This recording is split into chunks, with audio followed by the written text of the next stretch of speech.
Please come in. Okay.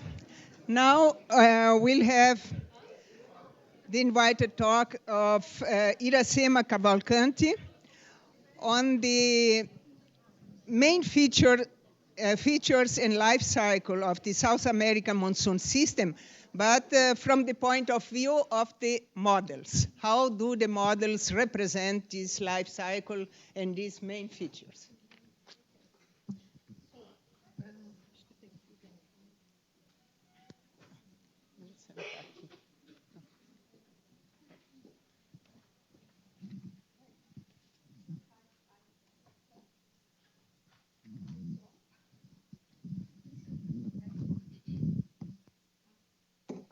Thanks.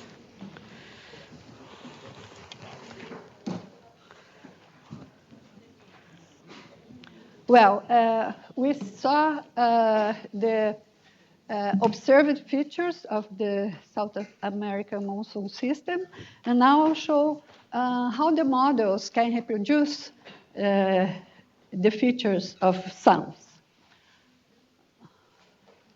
So, very briefly, I'll talk a little bit about the climate model. What is a climate model?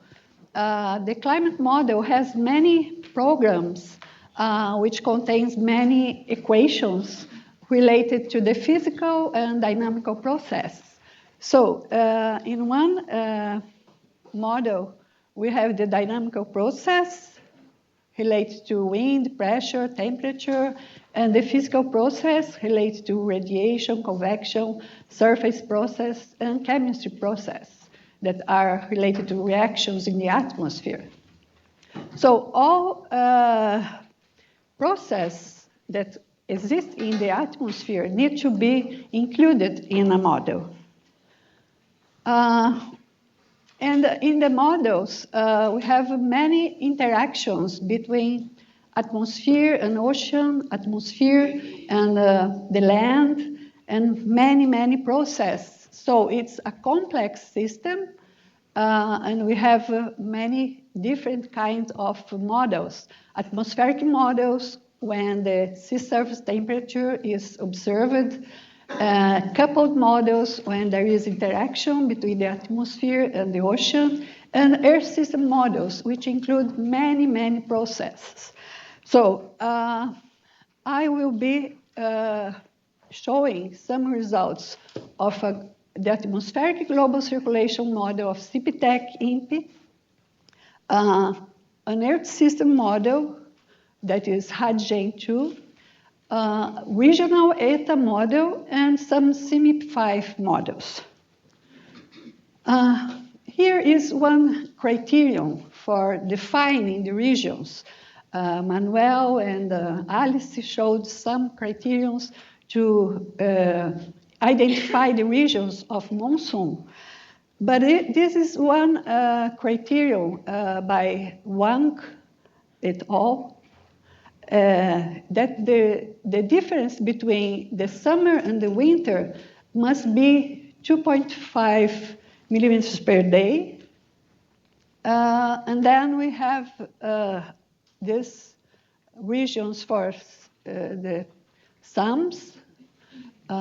Here is GPCP data, and we can see the strong precipitation difference in Central South America, extending to the South Atlantic Convergence Zone region. And we see also the North American monsoon system, which is the inverse. If we do the winter minus the summer, summer in the North Hemisphere minus the winter in the North Hemisphere, we'll get these places here.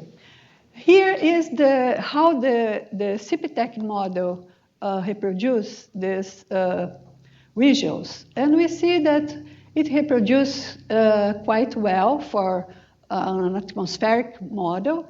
Only this maximum here is not very well identified as in the GPCP, but the model can get the extension to the ocean, which is the ocean part of the South Atlantic Convergence Zone. A little bit displaced to north, but anyhow, it's okay.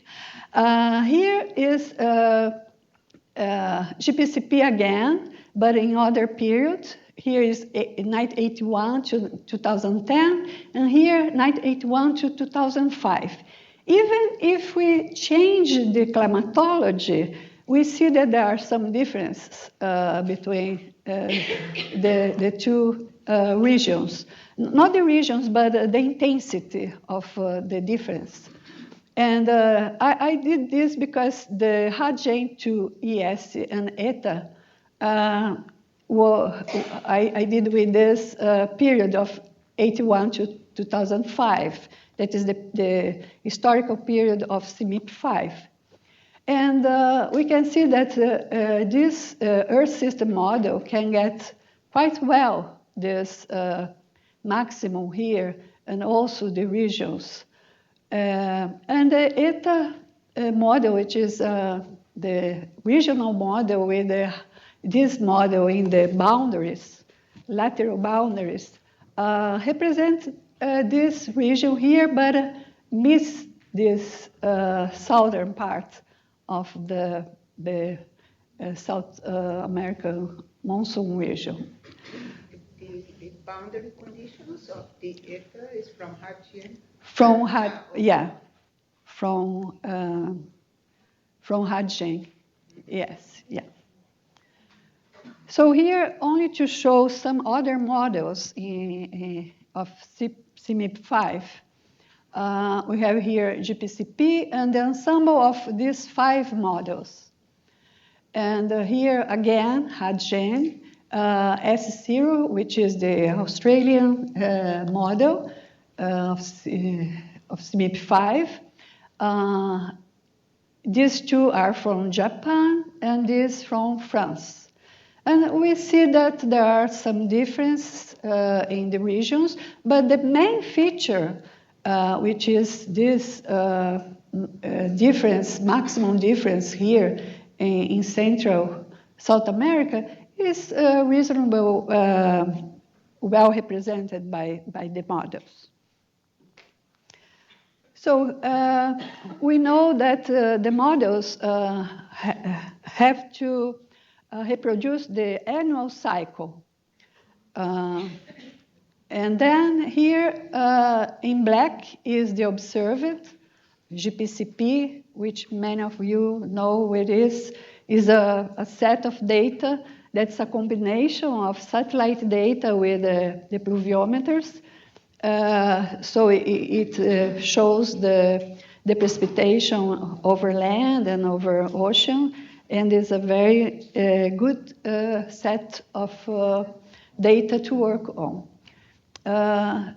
So here is one region that I'll show later that is called the core of the suns. And I think it's almost the same as the core that Manuel Gunn showed before. But we see that some models have a higher precipitation in the summertime, some have less precipitation, but the ensemble mean, which is this red line, is very well captured in the summertime, and the annual cycle is well represented. I think that the interesting and nice way to see if the model is doing the right thing is to see if there are differences between summer and winter. And all the models show that there are differences.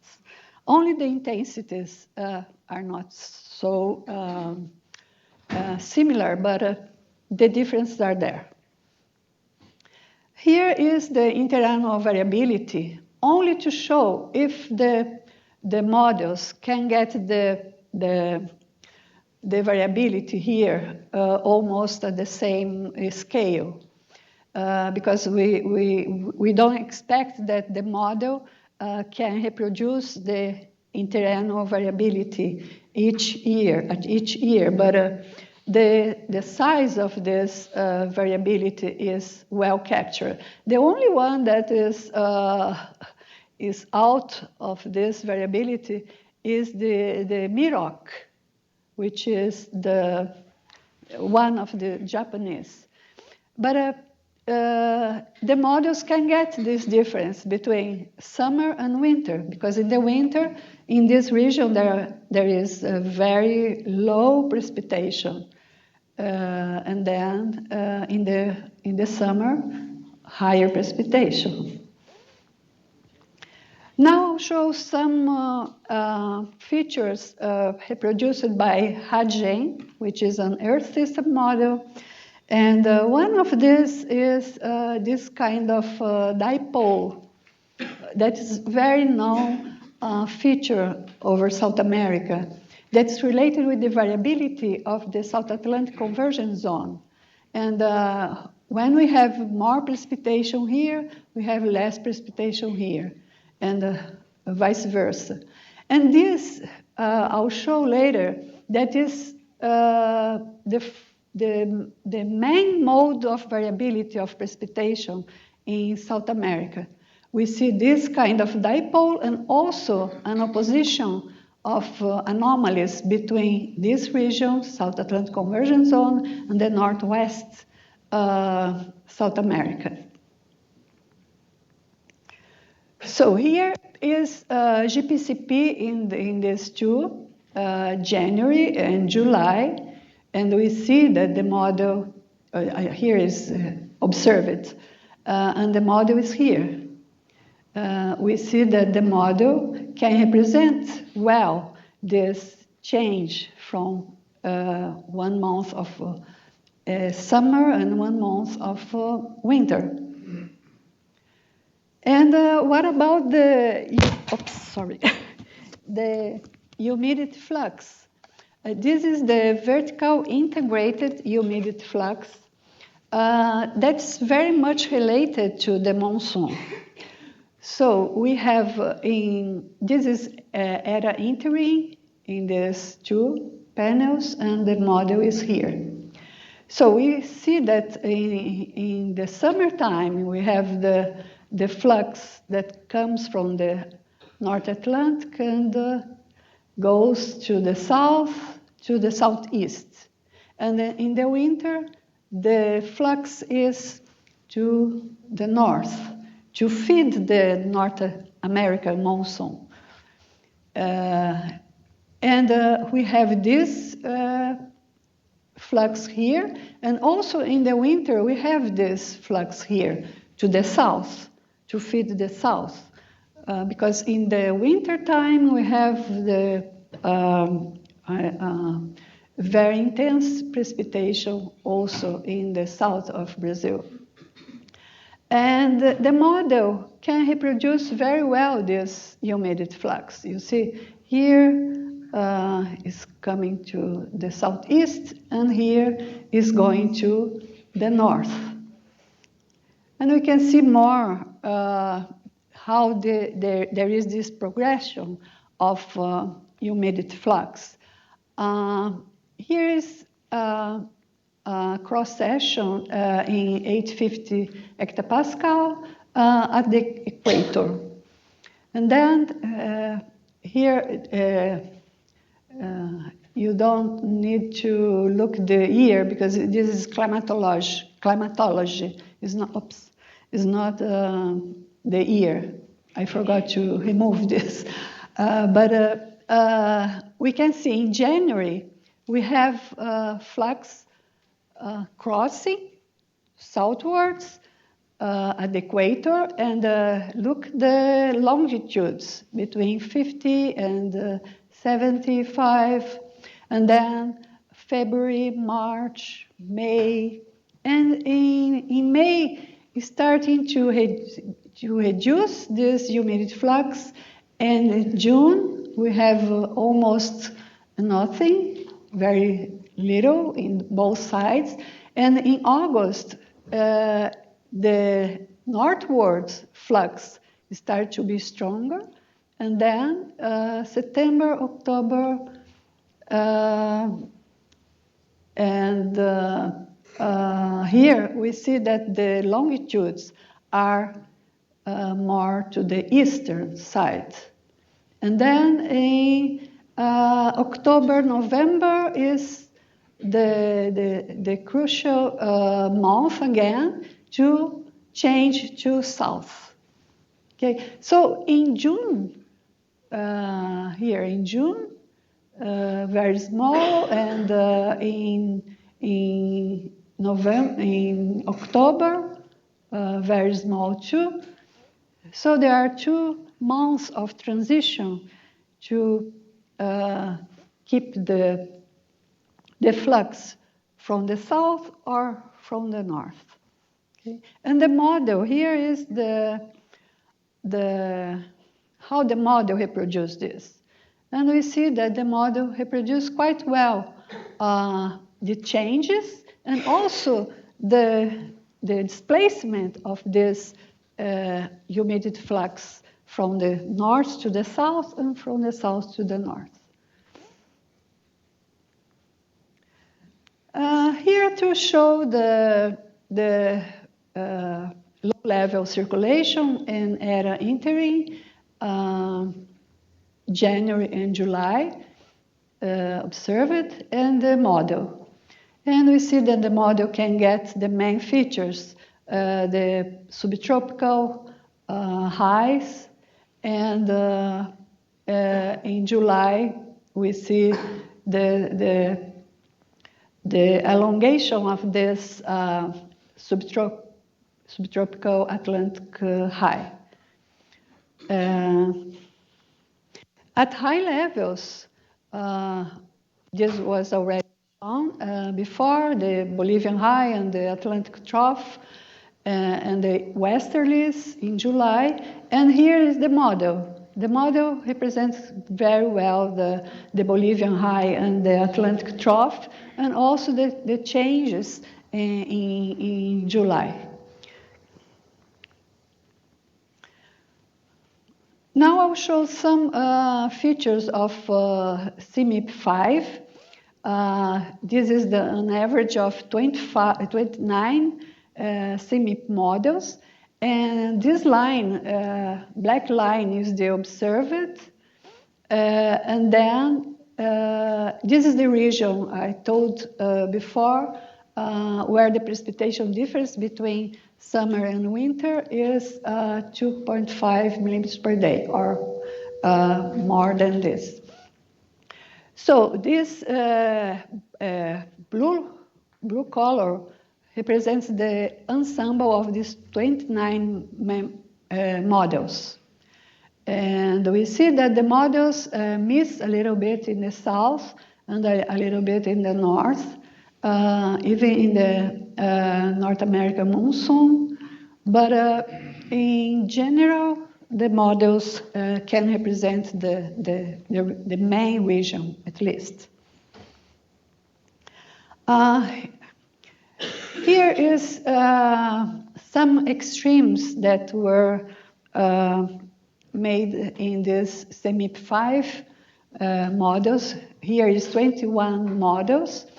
And I'll show only this South America monsoon, that is this lines here, is this here, here. And here is the average precipitation, and the red and blue crosses are observed, TRIN and GPCP. And the box plots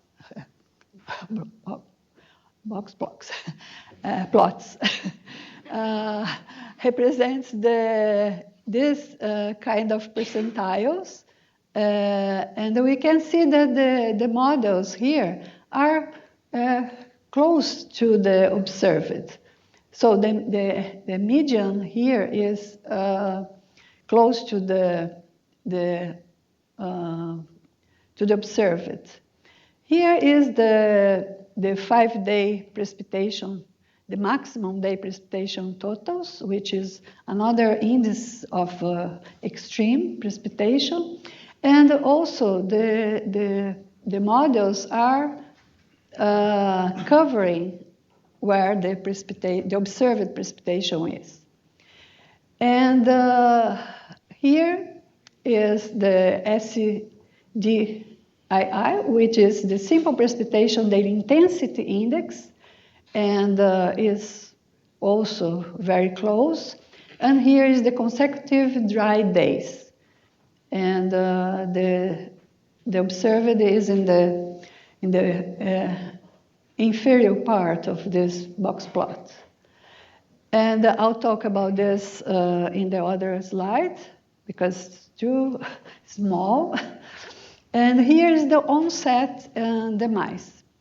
The onset here is a little earlier than the observed, and the retreat is inside the observed value. And here the duration. The duration is larger than the observed, because here it starts earlier in the model. Okay? So there is a criterion to get this onset and demise. This is one point that I think we need to discuss later. We'll have time to discuss about many things we presented here. And one of the things is the criterion to get the onset and demise, because there are many, many criterions. And each one uses like one, another one, and which one is the best? I think we need to discuss this later. Okay.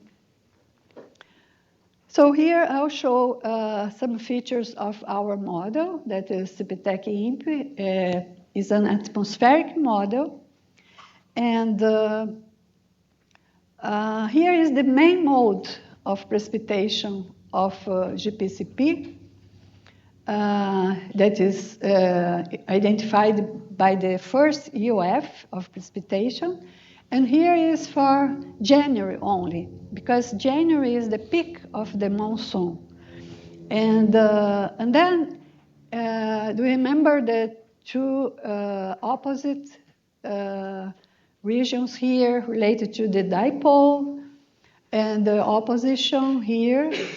And the model can get this kind of dipole here, but it doesn't show very much this in the northwest. It shows more in the north than in the northwest. So there are some interesting features related to this pattern. But when we do the vertical integrated humidity flux, we see that the model can get very well the pattern of summer. Here is ERA entering, and here the model. And this is the convergence. There is not, there is less convergence in the Amazon region, but this is one deficiency that we have in the model. The model gives less precipitation in the Amazon region than the observed. And this is one feature that is found in many other models as well. But even so, we can detect this error here. But the difference between summer and winter are very well identified. You see here the humidity flux to the north, and here the model can reproduce this. It's very different, this pattern from this pattern. This is why we can say that the model reproduces some features of the South American monsoon, because it can reproduce this change in humidity flux. And when we do the correlation between precipitation in the South Atlantic convergence zone, this region here, with all the other points, with GPCP, we can get the main mode that we saw in the first UF. So this pattern is a very robust pattern. And here is the model. When you do the correlation, we see this kind of dipole, but we don't see this correlation here, or these anomalies here. But when we do the correlation of precipitation in this region with the meridional humidity flux, we can see that the model can represent well. This is the GPCP, ERA and GPCP, and here the model precipitation and meridional.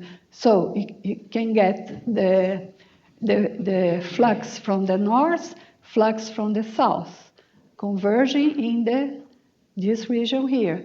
And the same happens in the observed. So the model can reproduce this. Now here I took one wet year in southeast South America, in this region here, and one dry year. And we can see this kind of dipole, a little bit displaced to south. But what is interesting is the humidity flux. This is the anomaly of humidity flux.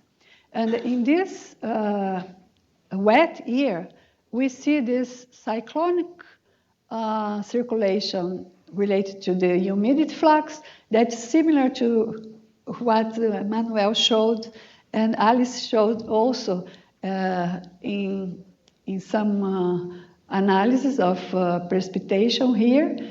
And here the dry year, we have the anticyclonic circulation of the humidity flux, and the humidity flux going to, this is anomaly going to this, to the northwest.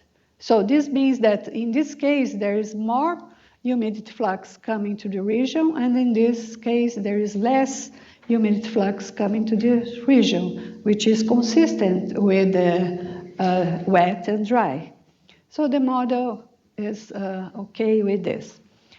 But when we do the correlation again of precipitation in this region, and look all the precipitation, the correlation in the globe, we can see the same here. And here we see this kind of dipole east-west in the Indonesia and West Pacific. And then the model can get this dipole, but it misses this kind of feature here in the Indonesia region. And we did one index of Pacific and Indonesia region, and this is the observed correlation of this index with the precipitation here.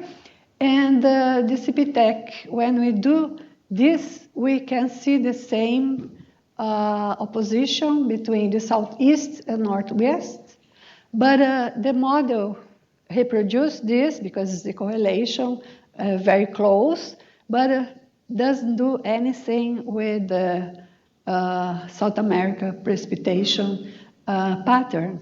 So this is one thing that we need to look at in the model development to see why the model can't get this kind of feature.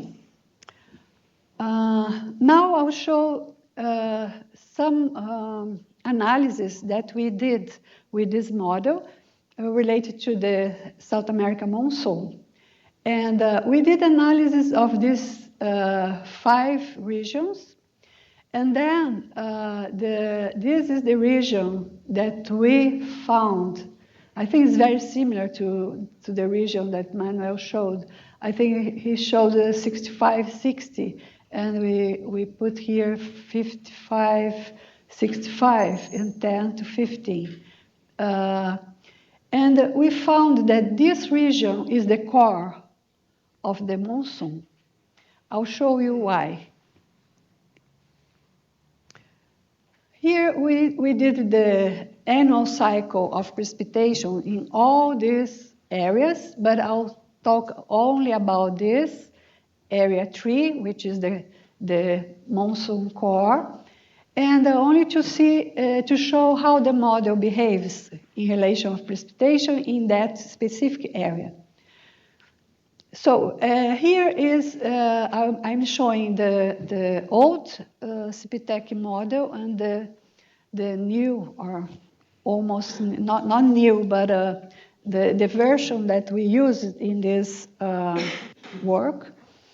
And then here is the observed precipitation. We see a very good, a very nice annual cycle. And here was the old version that had too low precipitation. And this is the new one that is improved very much. Not as much as we would like to, but still it's better than this. Now what happens with the temperature? Here's the observed, and here's the oldest. That was not so bad, and now we have a higher temperature in that region. And what happens with the specific humidity? Here is the observed, and the model has less specific humidity in that region. That's one thing that we need to look at too. But what is more important is this zonal wind. Manuel also talked about the zonal wind, the importance of the zonal wind, and we do see a reversal of the zonal wind. And here we can see this. That is, when we look at the other regions, we see only the zonal wind negative, which is the easterlies. But when we see this area, which is we call the monsoon core, we see that in the summertime, the winds, the low-level winds, change sign, goes from the east to the west. So from easter to westerlies, from easterlies to westerlies. And this is one feature that we saw only in this region. This is why we call this region as the monsoon core, okay? And then we did one index based in one zonal humidity flux. I forgot to write here zonal. Zonal humidity flux index. That's one normalized flux, humidity flux, vertical, integrated. And when this index goes from negative to positive is the onset. When it goes from positive to negative is the demise. So here we included the precipitation also in these two regions or three regions. In area 3, 4, and 5 to see how is the annual cycle. And here in green is the old model.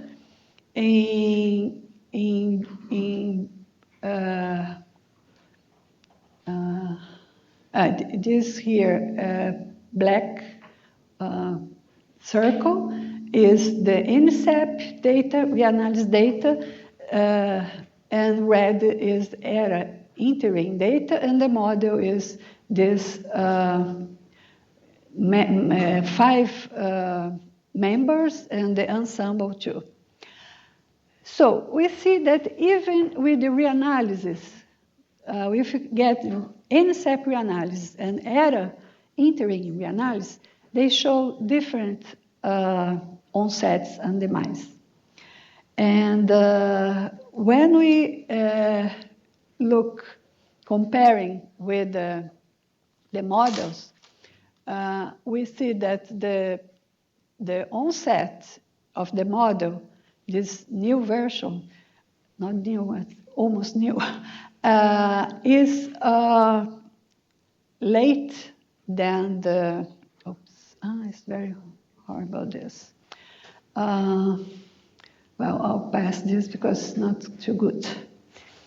Okay, at the end, I'll put one table where we can see the onset data from NSEP, from ERA interim, from ETA, and also from the other indices, GAN and LISAN, to compare all these onset data.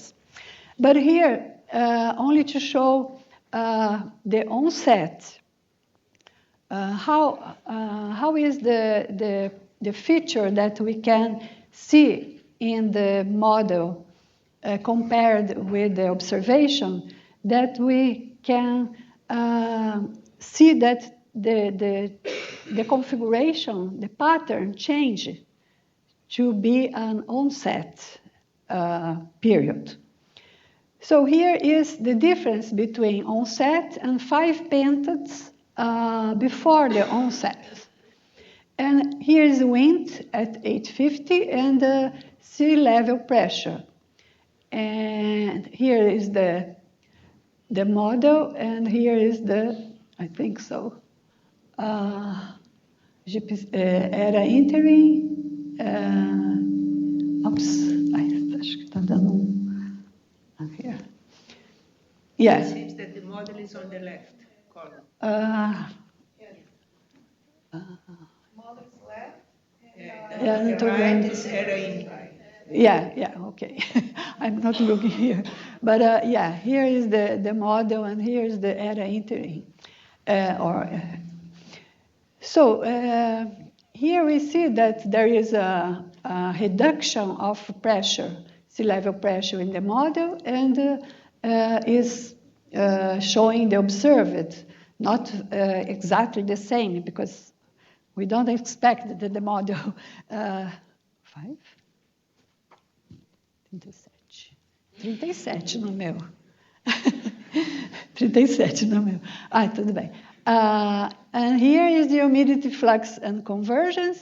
And we see that the model can represent this change in the direction.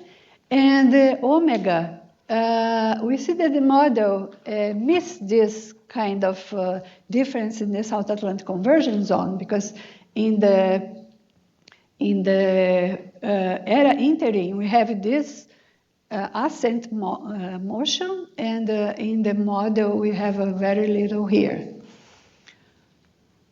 And here for the demise, the difference also between the demise when the monsoon is finishing, and we have the opposite. We have higher pressure here. The ERA interim doesn't show very much, but somehow here. And the flux, the reversal of the flux humidity is very similar to the observed. And the omega is more or less showing the subsidence in this region.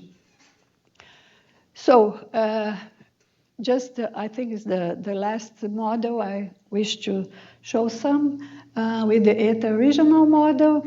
The main features are also reproduced by the model. Here is January and July humidity flux. And here is the feature of Bolivian high and the Atlantic trough in the summer, and in the winter, the westerlies. So the model, the ETA model also shows the features of the monsoon. And here the same I showed before, the model also can reproduce this change in the humidity flux.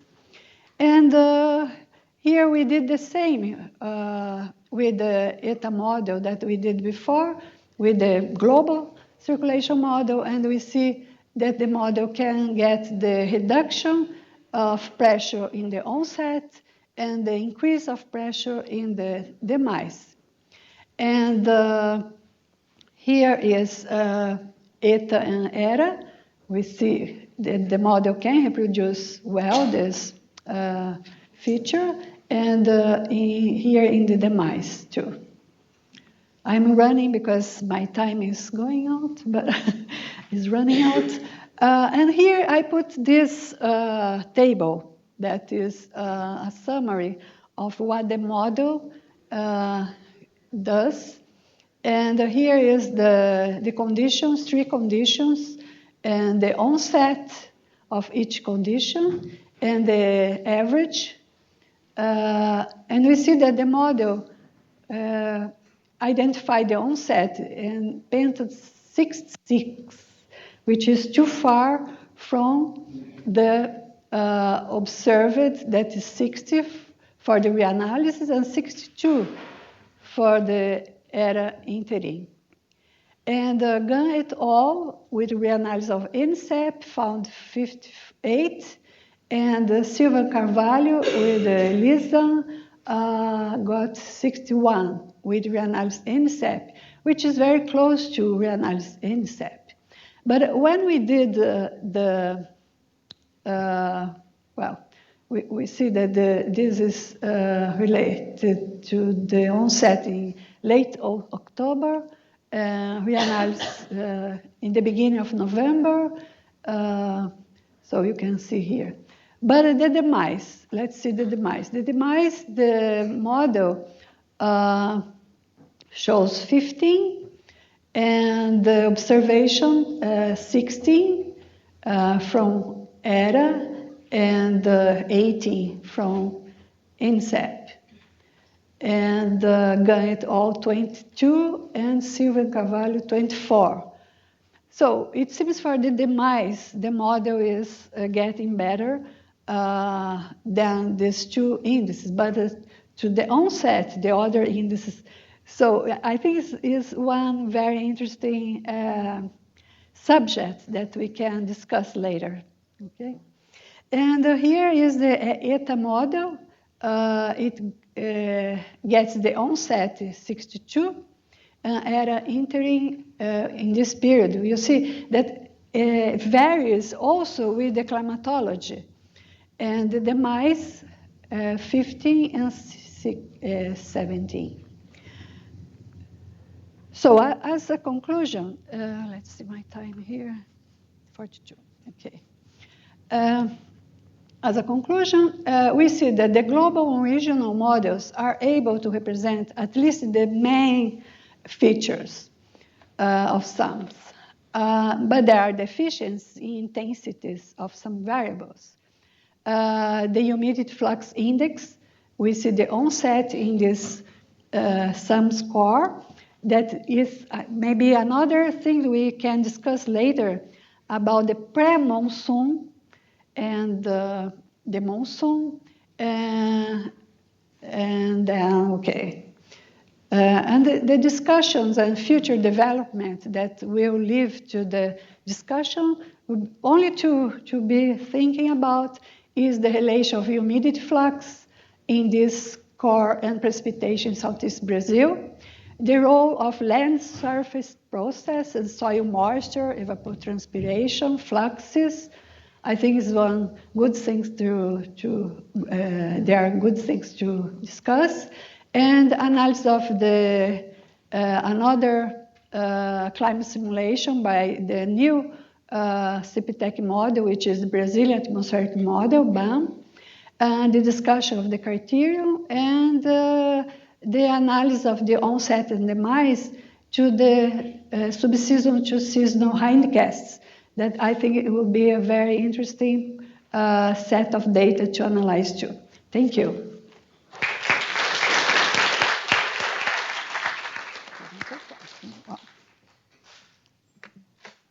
Questions?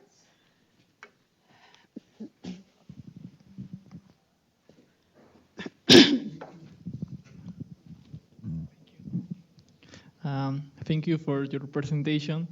In your opinion, what do current models need to improve their results? Because they represent global and regional models represent the main features of monsoon. But in your opinion, what they need to improve their results? Yeah, well, we're improving the surface process. We're improving the boundary layer to get a more realistic flux to the atmosphere, from the soil to the atmosphere, from the land to the atmosphere. And we are improving the microphysics, which is related to the precipitation, and also with the dynamical core of the model.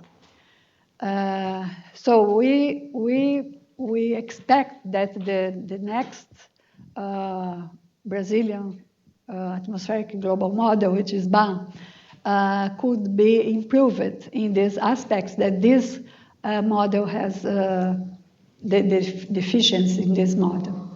So there are many things to be improved in the model related to the parameterizations. Yeah.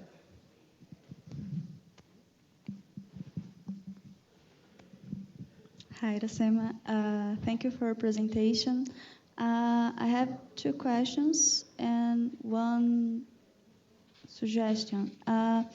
In the results of HydGen, is HydGen atmospheric model or Earth system model? I didn't see. Earth system model. Earth system is very good. I studied the other models, GFDL, MyRock, and CCSM4, I think. And all these models, Earth systems models, have problems to represent the monsoon system, and HydGen have a very good results. Another question, you showed the meridional flux, moisture flux. Did you see? Let me see if it's the self-interference. Did you see the zonal? I don't know. The zonal moisture flux, because in these other models, I detected the main problem is the trade winds, mainly in the zonal component. So the zonal component is stronger in the models than in the era entering, for example. So the flux is, the moisture flux is stronger, and then there's these problems in the continent. Did you see in those models the zonal moisture flux or only the meridional flux? No, this is based on zonal flux. No, the moisture flux. Zonal moisture flux. Zonal moisture flux. Yes, zonal moisture flux. Oh, okay. Yeah, we didn't use the meridional. I only showed the meridional for that figure of correlation of precipitation. In this figure. With this, yeah. Yeah. This was the meridional, only the meridional. Because the result is very good in the meridional, but when you saw the zonal is not too good, so probably there's I have this analysis too, but I didn't show here. I don't remember. It was similar, but it was not so good as the meridional. Last one. Did you try to use the coupled model, the CPTEC coupled model? because the main problems in the wind is related to Atlantic SST. Did you try? Yeah, this is one thing we would like to do, to analyze the BASM, which is the coupled model. But I didn't do this yet, but it's a good. Thank you very much. Yes. Okay. So, now, Francina Dominguez came from US and is also member of the working group on American Monsoon. We'll talk about the main features of the North American monsoon.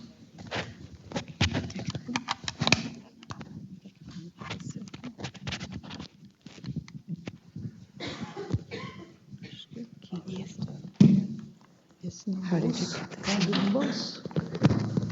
Just put it here. Tá bom? Tá bom? So it's everything okay? Tem que achar, né?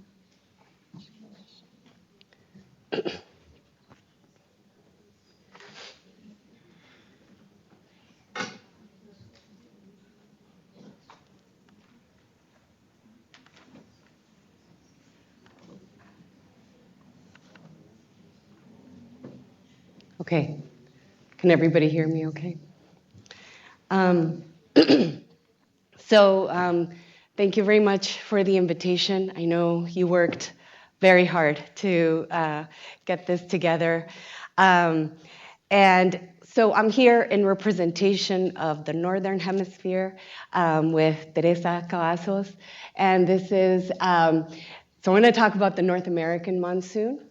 And basically, I'm going to kind of compile the work of a lot of different authors. So a minuscule part of this is my own work, but just a group of people that have been working on this. So it'll be a very short, condensed course on the North American monsoon, the main features of the North American monsoon. The co-authors are Teresa Cavazos, Christopher Castro, Salvatore Pascale, and Juan Suiju. And I want to get you located geographically.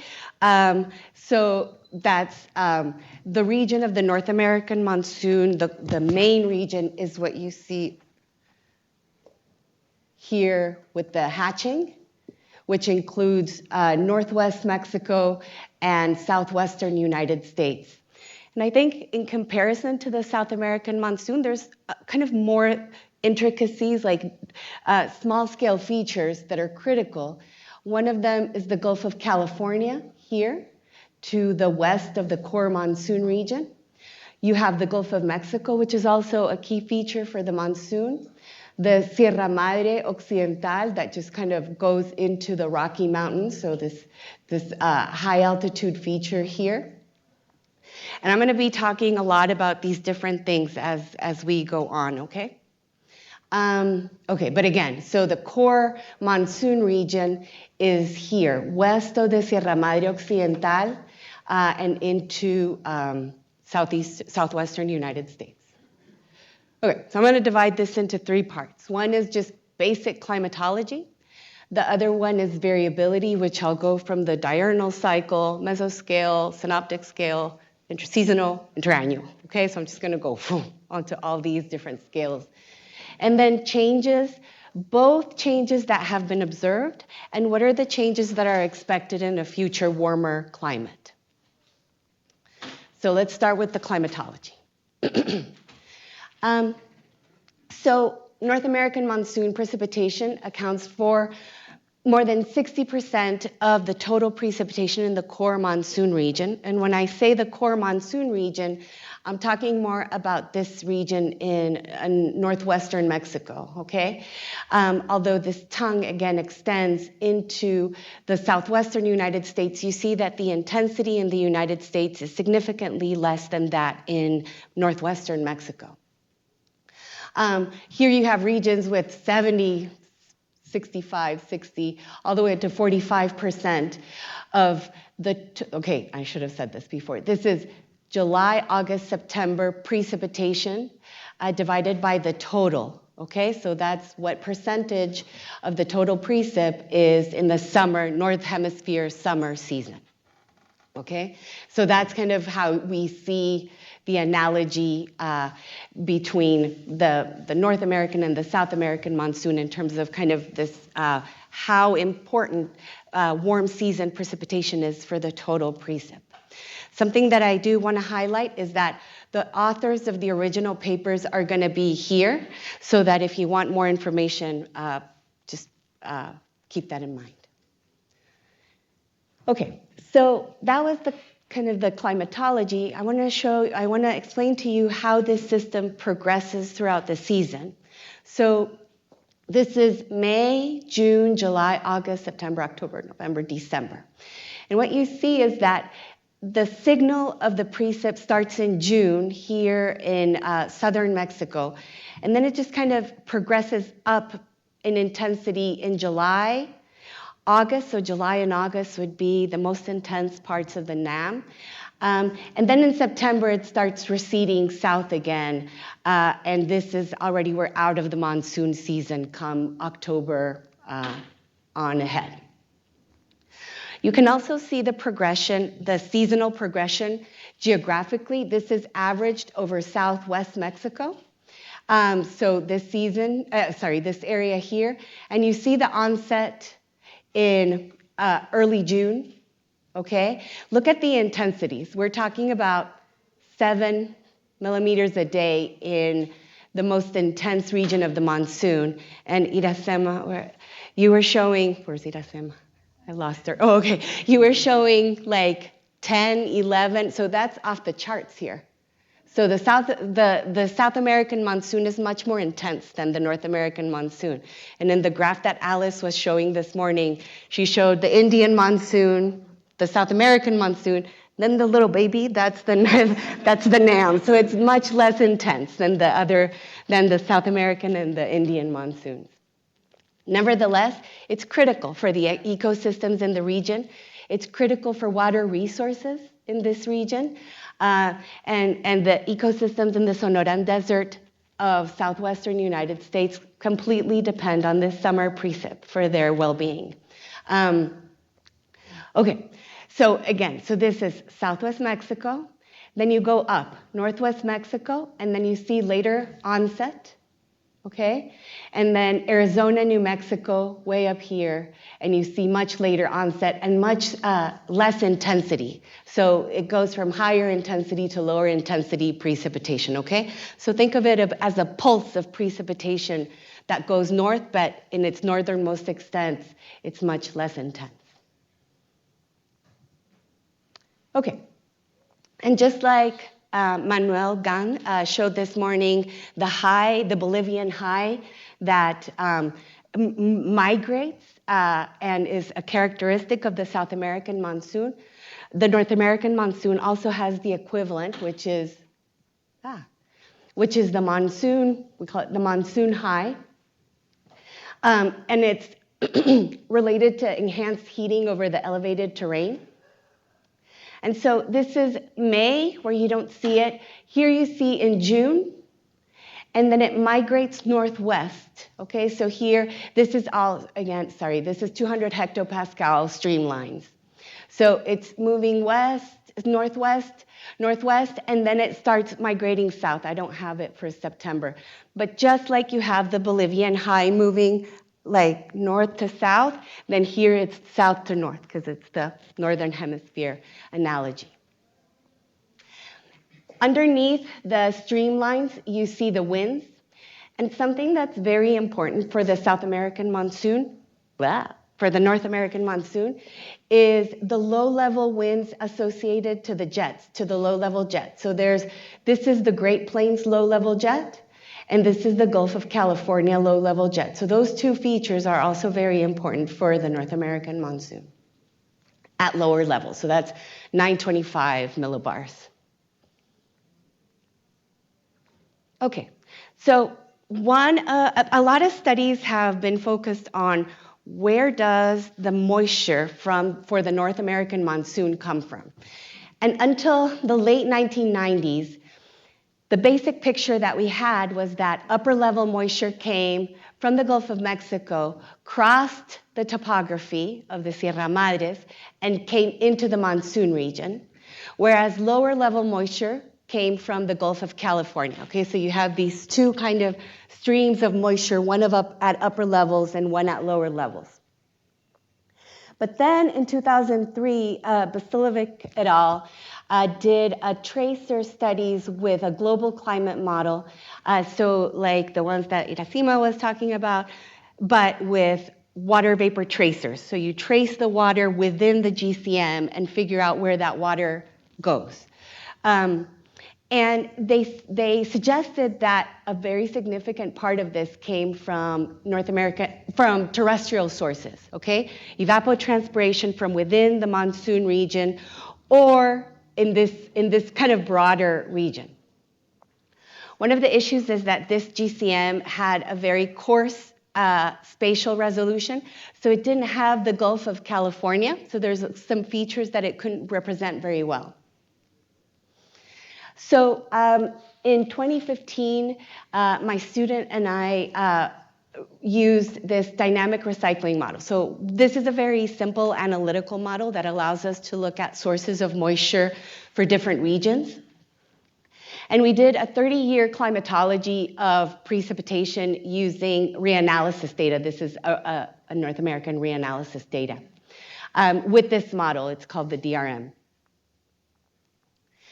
And we looked at, so before I continue, so basically for each of these pixels, we're able to say how much of the total precipitation for the North American monsoon comes from different pixels within the region. Okay, that's kind of what we're trying to do. Then we further divided it into the Pacific, the Atlantic, and terrestrial regions. Oh, I'm sorry for this. And what we found was that the Pacific region and the Atlantic both contribute around 20%. Okay, so 20% of the moisture for the monsoon precipitation comes from all these kind of oceanic regions, around another 20% comes from here, and 38% comes from the land. So this is the terrestrial contribution, okay? So this is way more than we had expected. We thought, as previously hypothesized, that most of the moisture comes directly from the oceans, but this is telling us that the moisture comes from the oceans, falls inland, and then re-evaporates and goes into the monsoon region. So kind of hopping of moisture that goes into precip for our region. If you further kind of break this down, so the Atlantic is a big basin, so we divided it into the Caribbean, the Gulf of Mexico, and then we further divided the Pacific into different basins and terrestrial regions into different basins. Something that became clear to us was that the sources of moisture also migrated from south to north. So you had the contribution from the Caribbean, and then you had contribution from the Gulf of Mexico, okay?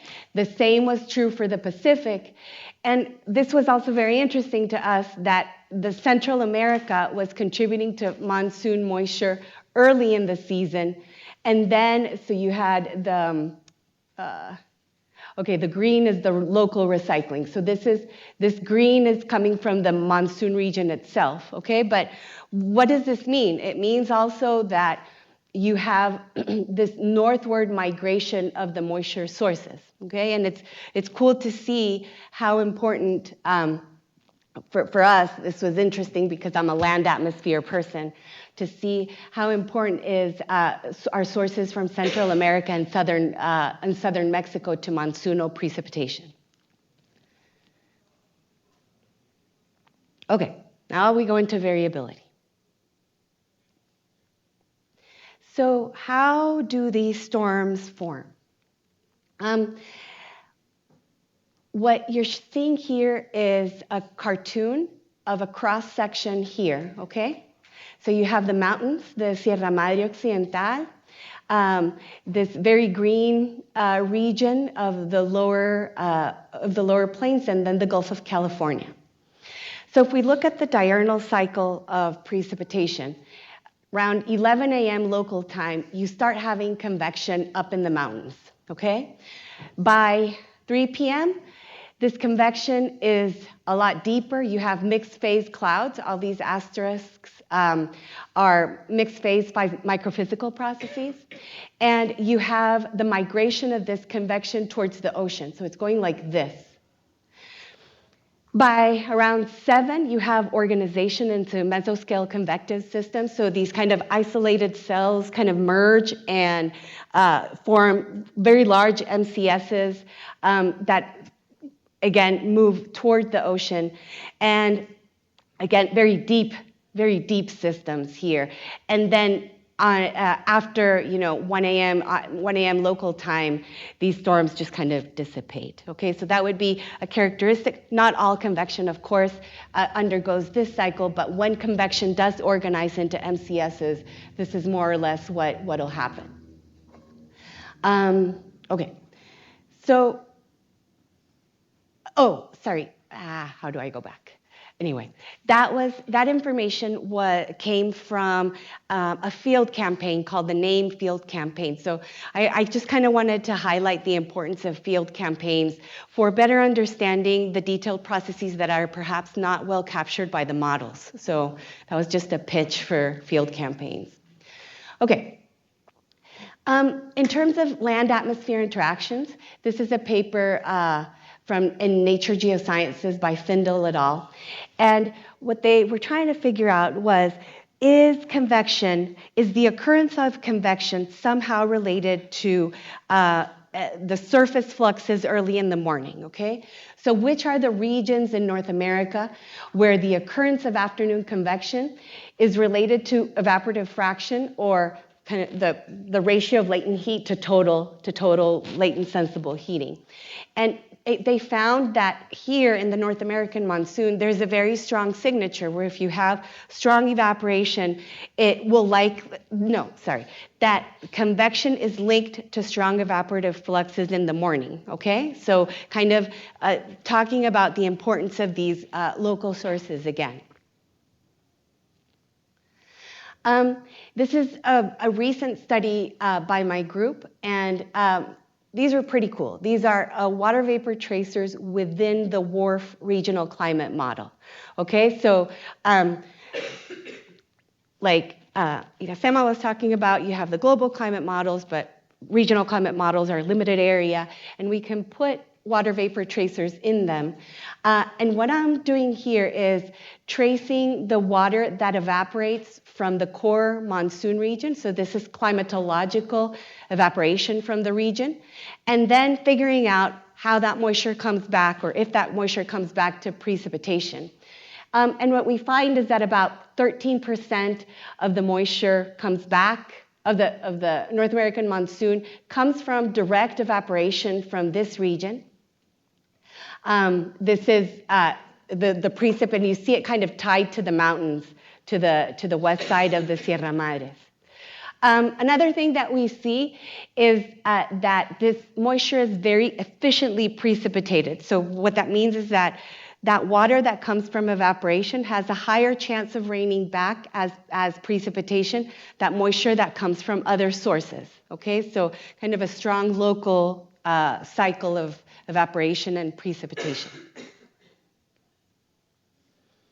Okay, so that was kind of this link to the diurnal cycle. I'm going to go a little bit into longer scales. These are synoptic scale processes. And what we find is that when you have periods of intense monsoonal activity, monsoon bursts, there are links to different phenomena such as inverted troughs, Gulf surges, tropical easterly waves, tropical cyclones. So a lot of these processes kind of come together in terms of the variability of monsoonal moisture.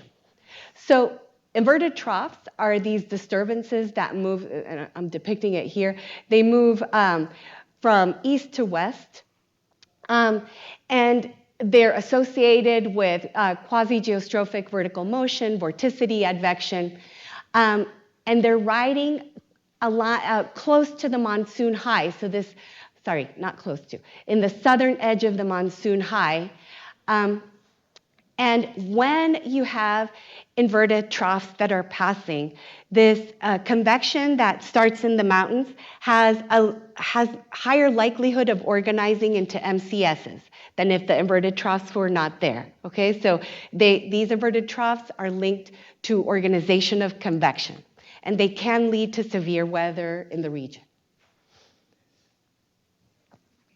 Another critical feature for North American monsoon precipitation intensity are these northward surges of moist air from the tropical Pacific. So I apologize for the quality here, but you have the Gulf of California here, and these surges of moisture come up from the Gulf of California and are associated to higher amounts of precipitation.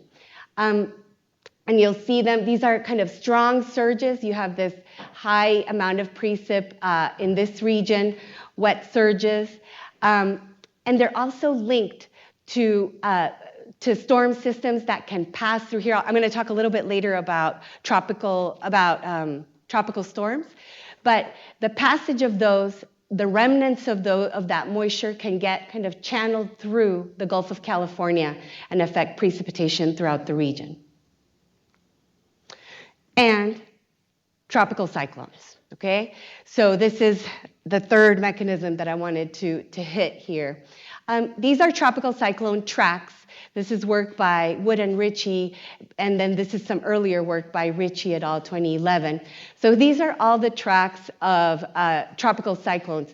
Some of these just continue, and some of these recurve and hit our region. And I think, Teresa, are you going to talk about this? Because Teresa is an expert on tropical cyclone activity. And if you see, this is kind of total precipitation in the region, and this is precipitation associated to the passage of tropical cyclones. In percentage, you see that about 40 to 50% of the precip in this part of the NAM is associated to tropical cyclones, and then it kind of decreases as you move in that direction. This is just one particular year. Okay, now Intra Seasonal. This is a nice piece of work by Lawrence and Hartman, and they're talking about the MJO. And zonal wind anomalies in the eastern tropical Pacific seem to be associated to the MJO, seem to precede above normal precipitation in the monsoon. And the mechanism by which it does this is by, again, they seem to be related to the surges of moisture up the Gulf of California. And the importance of MJO is the key word here, precedes, right? Where did I say? Precedes, which it goes to say something about predictability of the North American monsoon, which is so critical. And now, kind of even longer timescales, there have been studies that have linked sea surface temperatures in the tropical and North Pacific to the occurrence of precipitation in the early season of the monsoon. So over North America, there's a very clear pattern of winter precipitation related to ENSO, but the link to summer monsoon is much weaker. But what we have found, this is work from Castro et al., 2001, that when you have an El Nino and a high North Pacific oscillation phase, you get this trough, ridge, trough pattern, and the precipitation tends to be linked more to the high plains. So the monsoon is pretty dry in the early season. Whereas if you have a La Nina and a low North Pacific oscillation phase, you have ridge, trough, ridge, and then that moisture can come in and influence the early part of the monsoon season, okay? So when you have this thing setting up, there's a good chance that your early monsoon will be wetter under these conditions.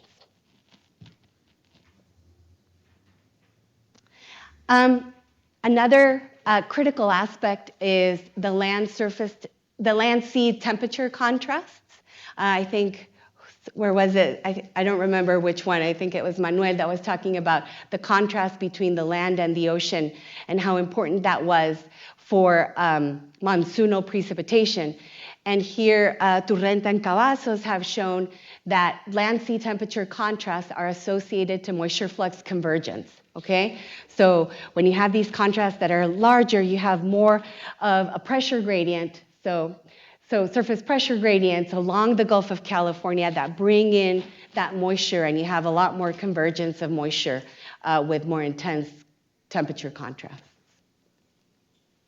Okay, so that was the variability from diurnal cycle all the way to interannual variability. So has the North American monsoon changed in the past, in the observational record? So Cavazos et al. Has shown evidently that there has been a significant warming trend in the NAM. This is winter trends, and this is summer trends. And you also have increases in the tails of the distribution, okay? So no surprise here, the Earth is warming, the monsoon region is warming. When we look at trends in precipitation, those are a lot harder to detect, okay? How the precipitation has been changing. And this, over Arizona, there's a region that has a crazy density of observations. This is a very small watershed that has, I think it's 59 rain gauges in a very small area. So it's a very well observed region. And what they find is that there has been increases in precipitation from half-hourly duration, so you take every half hour and then you do a moving trend, 1 hour, 1.5 hours, 2 hours, 4 hours, 24 hours, okay? So at all of these different temporal scales, the little triangles that face up means an increasing trend in precipitation.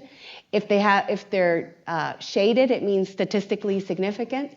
So the vast majority of the stations show an increase in precipitation in this region. And this is in contrast to other studies that find kind of tenuous changes. And these authors attribute it to kind of the density and the quality of the measurements. So that's the results of this study. In another study looking more kind of at the dynamics of what has been happening, and I don't know if there's an analogy here in the South American monsoon, is that the high seems to be intensifying. So there's like an intensification of the monsoon ridge. And remember that I told you that there were these inverted troughs that cross through the system? This intensification of the ridge means that the troughs are displaced south, so they're passing kind of further south than they used to. And it seems that these inverted troughs have been playing a lesser role in the initiation and organization of monsoon convection. Okay, and again, I don't know if there's kind of an analogous process in the South American monsoon. However,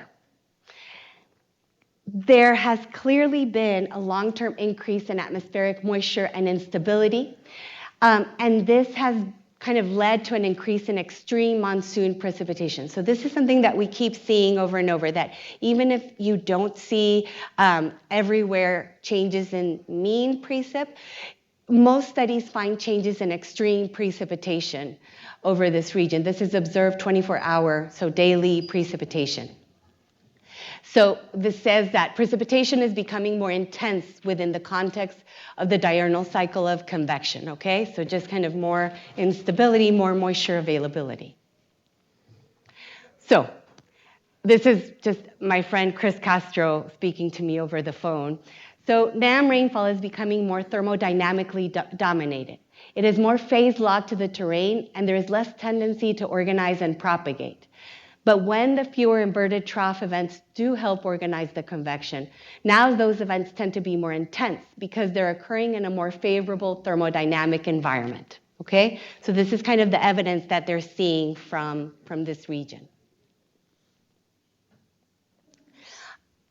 And also linked to extremes is the study by Arraiga, Ramirez, and Cavazos that daily so basically they took different regions and looked at different indices of very intense precipitation.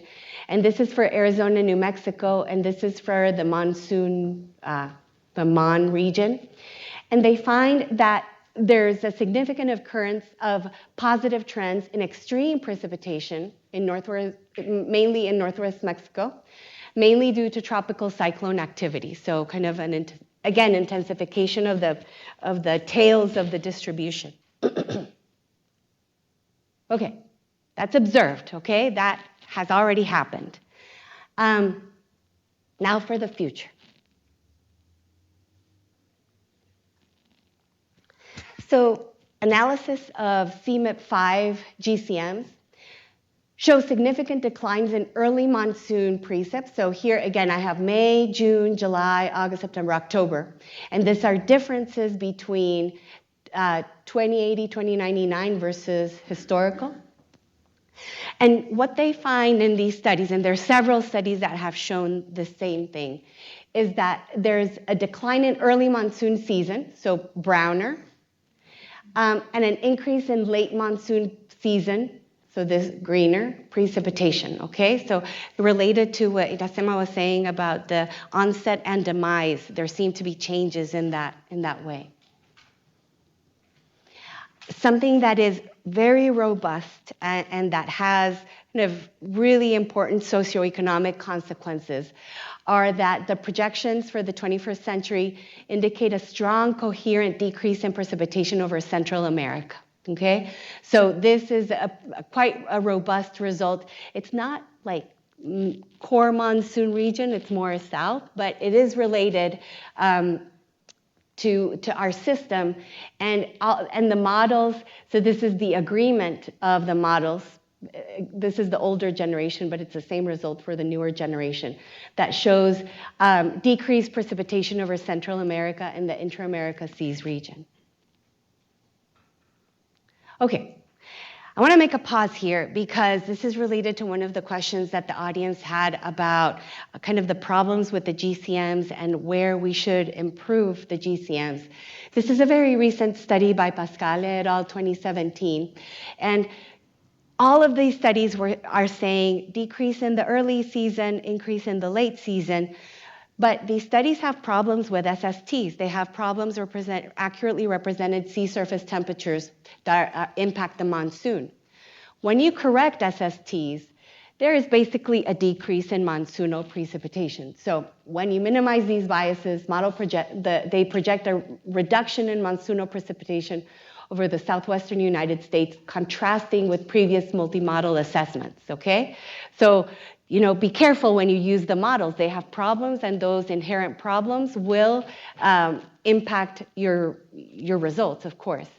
So if we are to believe this, there is probably going to be a reduction in monsoonal precipitation overall. So again, there are significant problems with GCM-based studies. The Gulf of California, which is a critical feature for the North American monsoon, is a tiny feature for a GCM. A lot of GCMs don't even see the Gulf of California. Also, we are very much influenced by mesoscale convective systems that are not represented in GCMs. So just take it with a grain of salt. That's why when this is a really nice compilation of results, they're all over the place, actually. So some of them say wet seasons delays, no precip change.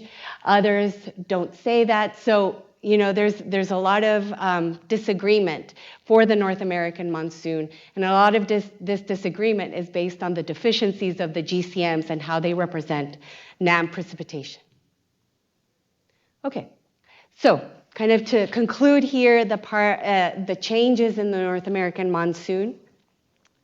We see, and this is something important that I think is analogous to the South American monsoon. There's kind of these two things. One is the remote forcing linked to SST variability. Another one is more local forcing. And then this morning we've heard a lot about land-atmosphere interactions, which are dear to my heart. So those are the local forcing, so this balance between remote and local.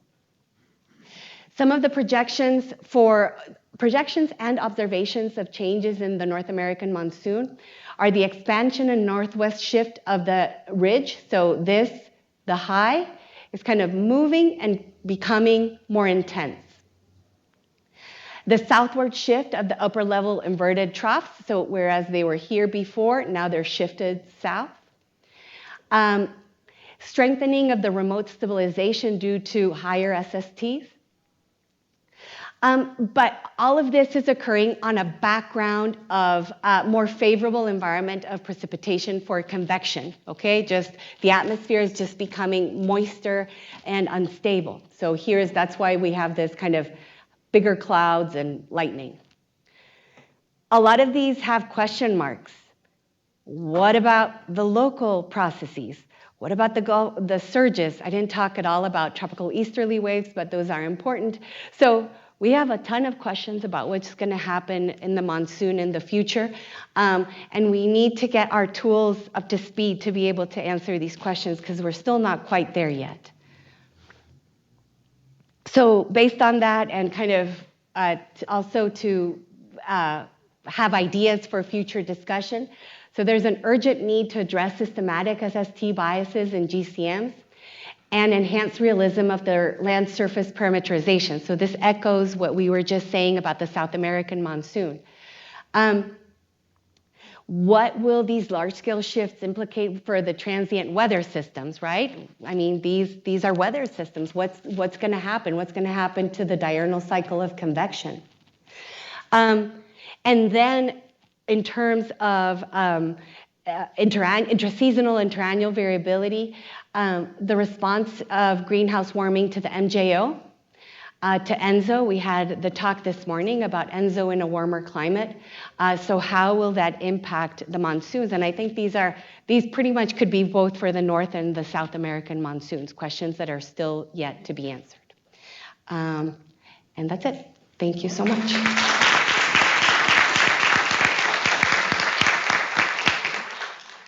Thank you very much. I don't know how long I took. Okay. Questions? Any questions?